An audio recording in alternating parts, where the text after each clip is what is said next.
আসসালামু আলাইকুম ওয়া রাহমাতুল্লাহি ওয়া বারাকাতুহু। আশা করি সবাই ভালো আছেন। আমি আজকে যেই বিষয় নিয়ে আলোচনা করব খুব মনোযোগ সহকারে শুনবেন এবং আমার নিত্য নতুন ভিডিও পেতে আমার চ্যানেলকে অবশ্যই সাবস্ক্রাইব করে রাখবেন এবং আপনাদের বন্ধুদেরকে দাওয়াত হিসাবে পৌঁছে দেবেন। কারণ বাল্লিগু আন্নি ওয়ালাউ আয়া, আল্লাহ নবীজি বলছেন যে আমার পক্ষ হতে হলে একটি বাণী মানুষদের কাছে পৌঁছে দাও। তাই আমার দায়িত্ব পৌঁছে দেওয়া, আমল করেন আর না করেন সেটা আপনার বিষয়। এখন যে বিষয় নিয়ে আলোচনা করব, আলোচনার বিষয় হলো আল্লাহ তাআলা আল্লাহ নবীজিকে উত্তম ব্যবহারের উপদেশ দিয়ে কি বলছেন, এই বিষয় নিয়ে আজকে আলোচনা করব। আপনারা ধৈর্য সহকারে আলোচনা শুনবেন ইনশাআল্লাহ। আজকের আলোচনার বিষয় হলো সূরা নাহালের 125 নম্বর আয়াতে আল্লাহ তাআলা কি বলছেন, আল্লাহ নবীজিকে কি বলছেন। উদউ ইলা সাবিলি রাব্বাকা বিল হিকমাতি ওয়া মাউইজাতিল হাসানাতি ওয়া জাদিলহুম বিল্লাতি হিয়া আহসান। হে নবী, হে পয়গম্বর, আপনি মানুষদেরকে ডাকুন। কার দিকে ডাকুন? আপনার প্রভুর দিকে ডাকুন এবং মানুষদেরকে সুন্দর উত্তম আদর্শের মাধ্যমে, মানুষদেরকে যুক্তির মাধ্যমে বুঝান। এখন আল্লাহ তাআলা এখানে বলছেন, আল্লাহ তাআলা আল্লাহর নবীজিকে হুকুম দিয়ে বলছেন, হে নবী, আপনি আপনার প্রভুর দিকে ডাকুন। প্রভুকে আমাদের আল্লাহর দিকে ডাকুন। আল্লাহ নিজেই আল্লাহ, তারপর আল্লাহ নবীজিকে বলতেছে আপনার প্রভুর দিকে মানুষদেরকে ডাকুন এবং তাদেরকে বুঝান, সঠিক পথ দেখান, সিরাতাল মুস্তাকিমের পথ দেখান, জান্নাতের পথ দেখান, জাহান্নাম থেকে মানুষদেরকে উদ্ধার করে নিয়ে আসেন। এখন আমরা জান্নাতের পথ কিভাবে পাবো এবং জাহান্নাম থেকে আমরা কিভাবে ফিরবো? এখন এই একটু প্রশ্ন আমাদের আসে কি যে হুজুর, নবী তো নাই, রাসূলও নাই, সাহাবায়ে কেরাম তো নাই, তবে তাবিঈন নাই, উলামায়ে কেরাম, এখন কি করব?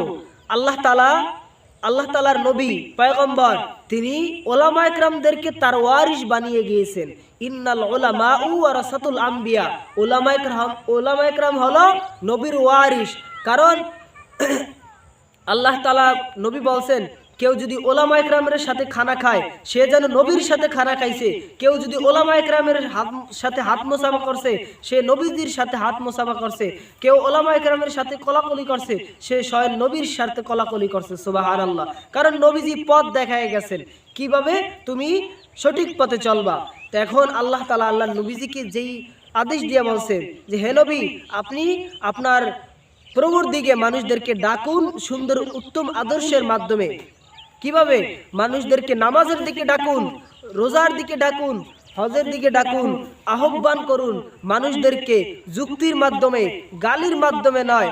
এখন আমাদের সমাজে অধিকাংশ আমরা নামাজ পড়ি ঠিকই, কিন্তু যখন কেউ যদি কোনো নামাজ না পড়ে ওরা যায় তুমুল গালাগালি করি, হ্যাঁ তুই খারাপ, তুই ভালো না। কিন্তু না, এরকম যদি আমরা বলি তাহলে সে আমাদের প্রতি অনেক বিরক্ত হয়ে যাবে, আমার প্রতি একটা তার খারাপ ধারণা এসে পড়বে। কিন্তু না, আল্লাহ তাআলা আল্লাহর নবীজিকে হুকুম দিয়ে বলে যে মানুষদেরকে ডাকুন সুন্দর উত্তম আদর্শের মাধ্যমে, যুক্তির মাধ্যমে। তাই আমরা মানুষদেরকে নামাজের দিকে ডাকবো, ভাই নামাজে আসেন ভাই, দুনিয়াটা ক্ষণস্থায়ী ভাই, চিরজীবন না, এখানে আমরা চিরজীবন থাকবো না। এই ক্ষণস্থায়ী জিন্দেগি আসছি কামাই করার জন্য, আবার কামাই করে চলে যাব। এরকম মানুষদেরকে আহ্বান করুন, ভাই নামাজে চলো, ভাই মাথায় হাত দিয়ে বুলাইবেন, ভাই নামাজ ছাড়া উপায় নাই, এরকম সুন্দর উত্তম আদর্শের মাধ্যমে বুঝাইবেন। আবার বলবেন ইন্না সলাতা তানহা আনিল ফাহশাই ওয়াল মুনকার, নিশ্চয়ই মানুষকে খারাপ কাজ থেকে ফিরায় রাখে। এরকম যুক্তির মাধ্যমে, সুন্দর উপদেশের মাধ্যমে মানুষদেরকে আহ্বান করুন। কারণ এই মুখ, এই জিহ্বা এমন একটি অস্ত্র, হাত দিয়া ব্যথা দিলে ব্যথা গায়ে লাগে, কিন্তু ওটা তেমন সহ্য করা যায়। লাথি পাও দিয়ে একটা লাথি মারলে কাউকে সেটাও সহ্য করা যায়, কিন্তু এই মুখ এমন একটা অস্ত্র, এই মুখ এমন একটা ধারালো অস্ত্র, এই অস্ত্র যেখানে লাগবে সেখানেই মারাত্মক অবস্থা। কারণ এই মুখের মাধ্যমে অনেকের কাছ থেকে প্রশংসা শোনে, আবার এই মুখের মাধ্যমে অনেকের কাছে অনেকে বদনাম হয়ে যায়, ঠিক কিনা? এই মুখ দিয়ে তুমি যদি মানুষের সাথে ভালো ব্যবহার করো তাহলে তোমাকে সে কাছে টেনে নেবে, বন্ধু হিসাবে গ্রহণ করবে, তোমাকে ভালো নজরে দেখবে। আর এই জবান দিয়া তুমি যদি তাকে খারাপ ভাষায় কথা বলো, তার সাথে বেয়াদবি করো, হিংসা করো, তাহলে কি সে তোমার সাথে বন্ধুত্ব দূর কথা, সে তোমাকে দেখলে ঘৃণা করবে। তাই আমরা মানুষদেরকে উত্তম উপদেশের মাধ্যমে মানুষদেরকে বোঝাবো। আল্লাহ তাআলার নবীজি পয়গম্বর জনাবে মুহাম্মদুর রাসূলুল্লাহ সাল্লাল্লাহু আলাইহি ওয়াসাল্লাম একদিন একটা কাফেরের কাছ থেকে নবীজি কিছু টাকা ধার নিয়েছে। টাকা ধার নেওয়ার পর ওই কাফের নবীজিকে কৌশলে বান্দে ফালানোর জন্য ওই কাফের কি করলো, নবীজিকে কি করলো, বান্দে ফালানোর জন্য নবীজিকে কি কৌশলে খাড়ানোর জন্য, উপকরণের জন্য চেষ্টা করতেছে। যাইয়া বলতেছে, হে নবী, আপনি আমাকে টাকা দেন নাই। নবীজি বলে, আমি তো তোমাকে টাকা দিয়েছি, তুমি আবার কেন মিথ্যা কথা বলো? না, আপনি কি টাকা দেন নাই? নবীজির সাথে এরকম তর্ক বিতর্ক করতেছে, কিন্তু নবীজি তো একটা গালিও দেন নাই, অহেতুক কথা বলেন নাই। কারণ নবীজি বলছে সে পাওনাদার, সে চাইতেই পারে। এখন এই পাওনাদারের সম্পর্কে এখন অনেক ওয়াজ। এখন কি, যখন কেউ যদি আমাদের কাছে টাকা চায় তখন তার কথা শোনা লাগে, আর যখন আমাদের ধারের টাকা আনতে যাই তখন আমাদের আমরা কৈফিয়ত দিয়ে তার কাছ থেকে টাকা আনা লাগে, এরকম অবস্থা হয়ে যায়। পয়গম্বর জনাবে মুহাম্মদুর রাসূলুল্লাহ সাল্লাল্লাহু আলাইহি ওয়াসাল্লাম এরকম কাফেরের সাথে কথা বলতেছে। কাফের তো মাথা গরম, উচ্চ স্বরে কথা বলে, কিন্তু আমার পয়গম্বর নবী তিনি তো মানুষের সাথে খারাপ ব্যবহার করতে পারেন না। ওদিকে পাশ দিয়ে আবু বকর রাদিয়াল্লাহু তাআলা আনহু যাইতেছেন, আর এই দৃশ্য দেখতেছেন, আর ডাক দিয়ে বলো, পয়গম্বর এখানে কি হয়েছে? বলে, এখানে কিছুই হয় নাই। তারপরে বলতেছে কি হয়েছে? কয়, আমি তার কাছ থেকে, এই কাফের কাছ থেকে টাকা ধার নিয়েছি। টাকা ধার নেওয়ার পর আমি আবার টাকা সময় মতো ফিরাই দিয়েছি, কিন্তু কাফের বলতেছে আমি টাকা দেই নাই। তারপর ওই আবু বকর রাদিয়াল্লাহু তাআলা আনহু বলতেছে, ও পয়গম্বর, আমি আবু বকর সাক্ষী দিতেছি আপনি কাফেরের টাকা দিয়ে দিয়েছেন। এখন কাফেরের মাথা গরম, নবীজি আশ্চর্য। যখন টাকা নবীজি আমার কাছ থেকে ধার নিয়েছে, কাফের বলতেছে তখন তো তুমি ছিলে না। আর নবীজি বলতেছে যখন আমি কাফেরকে টাকা ধার নিয়ে বা যখন তার টাকা আমি দিয়ে দিয়েছি তখন তো তুমি ছিলে না। নবীজির এই কথা শুনে আবু বকর বলে, ও পয়গম্বর, আমি জানি এই জমানার পয়গম্বর সর্বশ্রেষ্ঠ আখিরি জমানার নবী, কোনোদিন মিথ্যা কথা বলতে পারেন না। সুবহানাল্লাহ। এই হলো নবীর আদর্শ, এই হলো নবীজির চরিত্র। আর আমাদের চরিত্র পশু জানোয়ার চেয়ে খারাপ হয়ে গেছে। আমরা মানুষকে মানুষ বলে গণনা করতে জানি না, আমরা মানুষকে মানুষ বলে দাম দেই না। আমাদের এখন এই নেতার কথা কি বলবো, এখন তো নির্বাচন শেষ, এখন বলতে পারেন এই তুমি ছোট মানুষ হিসাবে কি কথা বলো। দেখেন, এই মানুষ তো মানুষ মানুষ হিসাবে গণ্য করে না, মানুষ মানুষকেই দাম দেয় না। নির্বাচনের আগে নেতারা কি করে, মানুষকে কিভাবে কৌশলের মাধ্যমে মানুষদেরকে বোকা বানায়, তাদের ভোট আদায় করবে, তাদের হাজি উস্কা দেয়, ভাল্লাই কি ফসাইয়া দেয়, কত কিছু করে। তারপর এইটি কৌশল।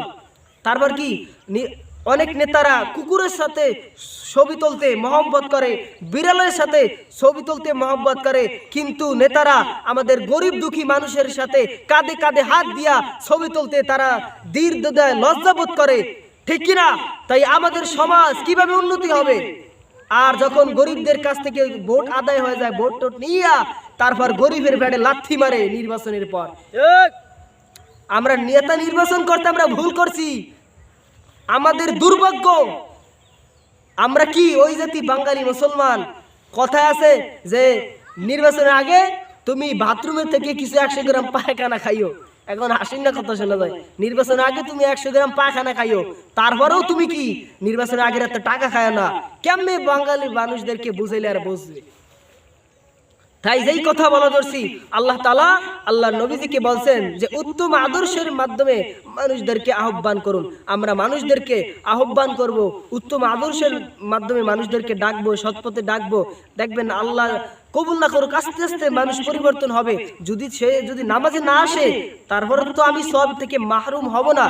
তাই আল্লাহ তাআলা আমাকে এবং আপনাদেরকে যেই কথাগুলো বললাম, কারণ কথাগুলো দামি, এই কথা এমনও আছে আপনি শুনবেন, আমল করতে পারেন আর না পারেন, এই শোনার দ্বারা এই কান কিয়ামতের দিন আল্লাহর কাছে সাক্ষী দেবে।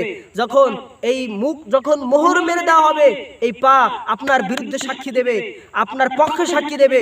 এই পা বলবে, আল্লাহ এই লোকটা ওয়াজের ময়দানে গেছে, হাইটা হাইটা গাড়ি দিয়ে যায় নাই, আবার এই পা বিপক্ষ সাক্ষী দেবে আল্লাহ খারাপ পথে, জেনার পথে, নাচ গান দেখার পথে, নর্তকী নারীদের নাচ গান দেখার জন্য টিভি সিনেমায় হলে গিয়েছে, এই খারাপ পথে গিয়েছে। এই পা পক্ষে বিপক্ষে সাক্ষী দেবে, এই হাত পক্ষে বিপক্ষে সাক্ষী দেবে। তখন তোমার বাঁচাবার উপায় নাই, তখন তোমার নেতা পাতি নেতা সাথী নেতা কোনো কাজে আসবে না, তোমার কাজে আসবে ঈমান ও আমল, ঠিক কিনা?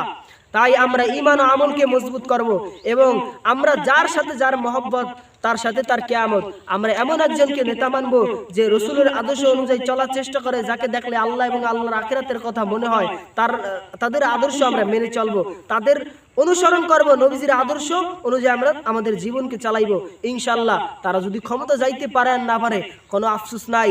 আমাদের পীর সাহেব হুজুর, আমি এখনো বলতেছি, এখন বলতেছেন হুজুর আপনি কি দালালি করেন, যে কতগুলো আপনি আবার পীর সাহেবের কথা আনলেন। আমাদের পীর সাহেব হুজুর চরমনাই, যিনি যাকে দেখলে আল্লাহ আখিরাতের কথা মনে হয়, তার মধ্যে সুন্নাতের কোনো কমতি নাই। তিনি একটা কথা বলছেন যে হে মুরিদানরা, হে পৃথিবীর বাসীরা, তোমরা যদি আমাদের দুই ভাই থেকে এবং আমরা এখানে যারা আছি পীর সাহেব হুজুর, যদি আমাদের থেকে সুন্নাতের কোনো খেলাফ কাজ দেখো, তোমরা আমাদের থেকে দূরে সরিয়ে দেরো, এরকম একটা নেতা বলুক। তাই আমরা তাদেরকে নেতা মানবো যাদেরকে দেখলে আল্লাহ আখিরাতের কথা মনে হয়, আমাদের আমল করার আগ্রহ বাড়ে, গুনার কাজ আমরা আস্তে আস্তে ছেড়ে দেবে, এরকম একজন নেতা আমরা গ্রহণ করব। তাই আমি যেই কথাগুলো বললাম, কেউ যদি মনে কষ্ট পেয়ে থাকেন, কারণ আমি ছোট মানুষ, আমার অনেক জ্ঞান বুদ্ধি কম, আমি কথা বলার কোনো যোগ্যতা নাই, যতটুকু কথা বললাম এই কথা অনুযায়ী আল্লাহ তাআলা আমাকে এবং আপনাদেরকে আমল করার তৌফিক দান করেন। আমরা যেন মানুষদেরকে উত্তম আদর্শের মাধ্যমে, সুন্দর আদর্শের মাধ্যমে মানুষদেরকে আহ্বান করতে পারি। আল্লাহ তাআলা কবুল ও মঞ্জুর করেন, আমিন। ওয়া আখিরি দাওয়ানা আনিল হামদুলিল্লাহি রাব্বিল আলামিন। আসসালামু আলাইকুম ওয়া রাহমাতুল্লাহ।